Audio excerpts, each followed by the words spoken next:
And they don't know completely the history of the Islam. And who was the Prophet Muhammad sallallahu alaihi wasallam? And when was born the Prophet Muhammad sallallahu alaihi wasallam? Where was born Prophet Muhammad sallallahu alaihi wasallam? And we don't know. ہم نہیں جانتے اور نہ ہم جاننے کی کوشش کرتے. میرے نوجوان ساتھیوں، آپ کے خون کے اندر جو گرمی ہے اس کے اندر اور حرارت پیدا کرنے کے لیے آپ کو اپنے اسلام کی تاریخ کو پڑھنا ہوگا، محمد رسول اللہ کے اتہاس کو پڑھنا ہوگا. دنیا کے اندر سب سے بہترین نسل، سب سے بہترین حسب و نسب سے محمد رسول اللہ صلی اللہ علیہ وسلم تھے.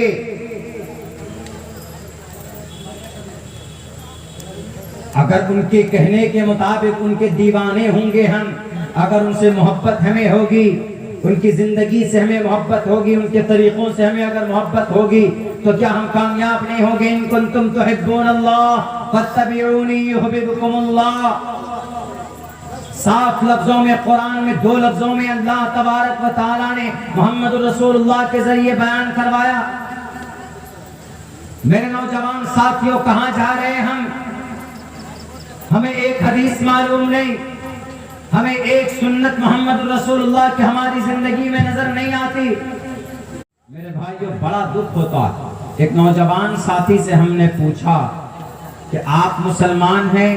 ہمارے دوستوں میں سے ان کے بال عجیب طرح کے کٹے ہوئے. ہم نے ان سے پوچھا کہ آپ تو بڑے ماڈرنائز لگتے ہیں، فیشن پرست. ہم نے کہا ایک بات بتا دیجئے کہ محمد رسول اللہ صلی اللہ علیہ وسلم کے دادا کا نام کیا تھا؟ انہوں نے کہا کہ مولانا پوچھنے کی بات ہے، عبد المطلب. ہم نے کہا بہت اچھی بات، عبد المطلب. ہم نے کہا ریل نام کیا تھا ان کا؟ حقیقی نام بہت سارے آدمی نہیں جانتے، ہم میں سے کوشش بھی نہیں کرتے. اور اگر کہیں کسی کرکٹر کے بارے میں ان کو انفارمیشن نکالنا ہو تو فوراً گوگلی میں سرچ کریں گے، گوگل پہ جا کر ڈھونڈیں گے، ابھی 1 گھنٹے کے اندر PDF نکال کر کے دے دیں گے. وہ کسی ایکٹر ایکٹریس کے بارے میں اتنے لگاؤ، ایک دم اندر سے کھوکھلے ہو، ایک دم کھوکھلا. ہم نے کہا کہ اچھا بتاؤ اللہ کے نبی علیہ السلام کے ابا کا نام؟ بولا مولانا پوچھنے کی کوئی بات. ہم نے کہ ان کی وفات کب ہوئی؟ بولا یہ تو معلوم نہیں ہے، لیکن آپ علیہ السلام کے ابا کا نام عبداللہ، محمد رسول اللہ کے نام دادا عبد المطلب. ہم نے کہا عبد المطلب کو عبد المطلب کیوں کہتے ہیں؟ ان کا ریل نام کیا تھا؟ کون سے خاندان سے آتے تھے؟ کون حسب و نسب کیا تھا جانتے ہو؟ بولا یہ سب نہیں جانتے ہیں، یہ تو ہم کو مولانا صاحب نے مکتب میں پڑھایا تھا. مکتب، مدرسے، بیسیکلی ہم اپنے بچوں کو وہاں سے ایک دھارمک کانسیپٹ وہاں پر دیتے ہیں، لیکن ان جگہوں میں بھی تھوڑا اپگریڈ کرنے کی ضرورت ہے. اپنے مدرسوں میں، بورڈ کے مدرسوں میں جو نصاب ہے اس کو ڈھنگ سے اگر پڑھایا جائے تو ہمارا بچہ اچھی کوالیفیکیشن حاصل کر سکتا. ہمارے مکاتب کے اندر جو دادا آدم کے زمانے کا جو بہت پہلے سے جو چلا آ رہا وہ بہت کامیاب ترین، لیکن ہم لوگ ان کے اندر جو انگریزی کو، ہندی کو درجہ نہیں دیتے، حساب کو درجہ نہیں دیتے، چھوڑ دیتے ہیں ان کو کہ کون پڑھنے جائے انگریزی، کون پڑھنے جائے ہندی، کون پڑھنے جائے حساب. ارے حساب کا تذکرہ قرآن میں ہے، فَاكْتُبْ بَيْنَكُمْ بِالْعَدْلِ. حساب میں it is a divide, it is related to the last, the authentic books then the world by God has been sent down to the earth to teach the people is the Quran. فَلْيَكْتُبْ بَيْنَكُمْ بِالْعَدْلِ. حساب کہاں سے نکلتا؟ قرآن سے نکلتا ہے. وَيَخْلُقُ مَا لَا تَعْلَمُونَ. Science کہاں سے آتے؟ قرآن سے آتے. وَأَنزَلْنَا الْحَدِيدَ فِيهِ بَأْسٌ شَدِيدٌ. سائنس کے اندر لوہے کا استعمال ہوتا ہے، اسٹیل کا استعمال ہوتا ہے. کہاں سے نکلتے؟ قرآن سے نکلتے. قرآن کے اندر سارے تعلیمات ہیں، ان کو اپ گریڈ کرنے کی ضرورت، تھوڑا موڈیفائی کرنے کی ضرورت ہے. آج ہمارے بچوں پہ آج ایک آدمی آ کر بولا مولانا 354 ہم پہ دھارا لگایا گیا. آپ کے جلسے میں آنے سے پہلے ایک پنچایتی تھی ہمارے انسٹیٹیوٹ کے اندر، ایک چھوٹی سی بات 354 دھارا والا ہم پہ لگا دیا.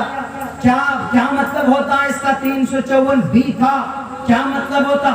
354 ہم نہیں جانتے، 302 کا دھارا ہم نہیں جانتے، 307 کا دھارا ہم نہیں جانتے، 376 کا دھارا ہم نہیں جانتے، ہمارے بچے نہیں جانتے۔ سلمان خان کا باپ کون بتا دیں گے؟ شاہ رخ خان کا دادا کون بتا دیں گے؟ عامر خان کی نانی کون بتا دیں گے؟ عامر خان کی شادی کتنی بھی وہ بتا دیں گے۔ لیکن یہیں پر آ جائیں، آپ پوچھ لیجئے کہ دادا عبد المطلب محمد رسول اللہ کے دادا کا نام کیا؟ بہت سے لوگ نہیں بتا پائیں گے۔ بھارت کے سنویدھان کے بارے میں پوچھ لیجئے کہ 302 کب لگتا ہے، وہ نہیں بتا پائیں گے۔ 354 کب لگتا ہے، وہ نہیں بتا پائیں گے۔ 376 کا کیا مطلب ہے، وہ نہیں بتا پائیں گے۔ 307 یہ دھارا دفعہ کون کب لگتے ہیں، وہ نہیں بتا پائیں گے۔ میرے بھائیوں، میرے نوجوانوں، and you must to know about and these things and about Indian Constitution and about the Indian preamble. یہ سب جاننا ضروری ہے، نہیں جانتے۔ ہم نے کہا کہ آپ کے اوپر چارج لگا ہے، 354 کا مطلب ہوتا ہے آپ نے پوری کوشش کی کسی کے اوپر، کسی گاؤں سماج کی بہو بیٹی کو کی ان کی عزت و آبرو لوٹنے کی، ان کی ریپ کرنے کی، بلاکار کرنے کی اگر آپ نے کوشش کی ہے تو یہ دھارا لگتا ہے۔ اگر آپ نے کسی کی بلاکار یا کسی کی عزت لوٹ لیا، آپ نے اگر کسی کا بلاکار کیا ہے تو 376 کا دھارا لگتا۔ اگر آپ نے کسی کا گلا کاٹ دیا ہے یعنی مرڈر کر دیا ہے تو 302 لگتا۔ اگر آپ نے کسی کو مارنے کی کوشش کی ہے، کسی کا سر پھوڑنے کی کوشش کی ہے تو وہاں پر 307 لگتا، attempt to murder۔ ہم نے کہا کہ یہ چیزیں تو پتا ہونا چاہیے، اور افسوس ماسٹر صاحب تھے وہ، اچھی بات ہے، لیکن یہ روزمرہ کی چیزیں ہوتی ہیں جو بتانا اور سمجھنا اور سمجھانا ہمارے لیے نہایت ضروری۔ اسی لیے تو بولتے ہیں نا، لوگ کیا بولتے ہیں کہ مسلمان بہت بچے پیدا کرتے اور ان بچوں کی پرورش نہیں کرتے، ان کی تعلیم نہیں دیتے، اسی لیے جن سنکھیا نینترن قانون کہیں پر لائے جاتے کہ قانون بناؤ ایسا کہ 2 بچے سے زیادہ نہ ہو، 2 بچے سے زیادہ نہ ہو۔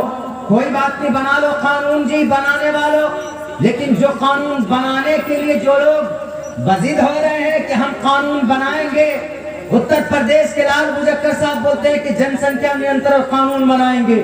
ہم نے کہا کہ بھائی پہلے تو تم ہی 9 بھائی بہن ہو، تم ہی 9 بھائی بہن ہو، اپنے ابا کو بولتے کہ جن سنکھیا نینترن کے تحت آپ نے اتنے بچے کیوں پیدا کیے؟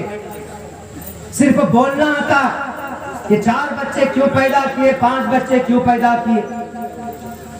تو پوچھو، معلوم کرو، راجہ دشرت تھے، ان کے تو 4 بیٹے تھے، 2 کیوں نہیں ہوئے؟ نہیں، بس ایک مدعا، گرم سا مدعا چاہیے ان کو بٹورنے کا، اقتدار پر بیٹھنے کا، کرسی پر بیٹھنے کا۔ تو میرے نوجوان ساتھیوں، آپ کے لیے ضروری ہے اس زمانے میں دھرم کے ساتھ ساتھ ہمارے مکاتب میں دھارمک پڑھائی کے ساتھ ساتھ جو ضرورتیں پیش آتی ہیں بلاک میں، جو ضرورتیں پیش آتی ہے آپ کے ڈسٹرکٹ میں، کورٹ میں، کچہری میں، پولیس والوں کے سامنے میں، وہ جانکاری آپ اپنے بچوں کو دیجئے۔ میں یہ نہیں کہتا کہ آپ اپنے بچوں کو U P S C B P S C کے اندر تعلیم دلوائیے، آپ کے بچوں کو ڈی ایم منسٹر بنائیے۔ بڑی بڑی تنظیمیں ہیں نا، بہت ساری تنظیمیں آتی ہے، کہیں پر باتھ روم بناتی ہے، بہت ساری تنظیمیں آتی ہے ٹویل لگوانے کے لیے، بہت اچھی بات ہے، لیکن ان کے ساتھ ساتھ آپ کو پورے سیمانچل کے لیے یو پی ایس سی یعنی جہاں سے کوالیفائڈ کے بعد بچہ ڈی ایم اور ایس پی اور ایس ڈی ایم وغیرہ بنتا ہے، آپ ایسی انسٹیٹیوٹ کیوں نہیں بناتے؟ ہمارے مسلمان پسماندہ ہیں، ہمارے مسلمان بہت زیادہ پچھڑے بیکورڈ ایریا سے تعلق رکھتے ہیں۔ ہمارے ان مسلمان بچوں کو میٹرک انٹر کے بعد ان کو روزی روٹی نہیں ہوتی، پیسے نہیں ہوتے ہیں، تو روزی روٹی کمانے کے لیے یہ دلی اور پنجاب چلے جاتے۔ میں ان تمام تنظیموں سے کہوں گا، آپ کور کر رہے ہیں، میری آواز اگر ان تک جائے، چاہے وہ عرب فورین کنٹریز کی تنظیم ہو یا ہمارے بھارت کے اندر رہنے والی تنظیمیں ہو، چاہے جون سی بھی تنظیم ہو، جمعیت علماء ہند ہو، ہمارے حمایت شریعہ ہو، مسلم پرسنل لا بورڈ ہو، جمعیت علماء اہل حدیث ہو، اور ہمارے ہماری جتنی بھی تنظیمیں ہیں مسلمانوں کی، میں سب سے کہوں گا کہ ہماری سیمانچل میں ایک انسٹیٹیوٹ قائم کیجئے جہاں پر ہم اپنے بچوں کو یو پی ایس سی کے لیے، ڈی پی ایس سی کے لیے ان کی پریپریشن اور تیاری کرا پائیں، ان کو اسکالرشپ دے پائیں۔ چندہ آپ کو چاہیے، ہم کجرا بستی سے لاکھوں روپے دینے کے لیے تیار ہیں۔ ہم اگر 10,000 کمائیں گے، 1,000 روپے مہینہ آپ کے اس انسٹیٹیوٹ کو دیں گے، لیکن آپ کو آگے قدم بڑھانا ہوگا۔